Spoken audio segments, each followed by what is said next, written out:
இதேவேளை மக்களின் சொத்துக்களை திருடியவர்களுக்கு எதிராக கட்டாயமாக தண்டனை வழங்கப்படும் என அமைச்சர் விமல் ரத்நாயக்க வவுனியா பூந்தோட்டத்தில் நடைபெற்ற மக்கள் சந்திப்பில் தெரிவித்தார். தற்போது சகோதரர் அனுரவின் அரசாங்கம் பாரிய திருடர்களை பிடிக்க ஆரம்பித்துள்ளது. உயிர்த்த ஞாயிறு தாக்குதலை நடத்துவதற்கு ராஜபக்சவுக்கு உதவி செய்தாரா என்ற சந்தேகத்தின் அடிப்படையில் கிழக்கு மாகாணத்தின் முன்னாள் முதலமைச்சர் பிள்ளையான் கைது செய்யப்பட்டு தடுத்து வைக்கப்பட்டுள்ளார்.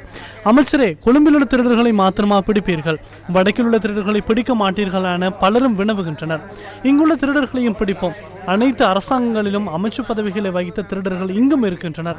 மன்னாரிலிருந்து புத்தளத்துக்கு ஷாப்பிங் பேக் கொண்டு சென்றவர்களும் இருக்கின்றனர். அவர்களது தற்போதைய சொத்துக்களை கொண்டு செல்ல வேண்டுமாயின் 10 கப்பல்களும் போதாது. டக்ளஸும் இருக்கிறார். அனைத்து அரசாங்கங்களிலும் அமைச்சராக இருந்தார். எனவே வடக்கு தெற்கு என்ற பாகுபாடு இல்லை. மக்களின் சொத்துக்களை திருடியிருந்தால் கட்டாயமாக அவருக்கு எதிராக தண்டனை வழங்குவோம். எனினும் முதலில் பெரியவர்களையே பிடிப்போம். அவர்கள் கொழும்பிலேயே இருக்கின்றனர்.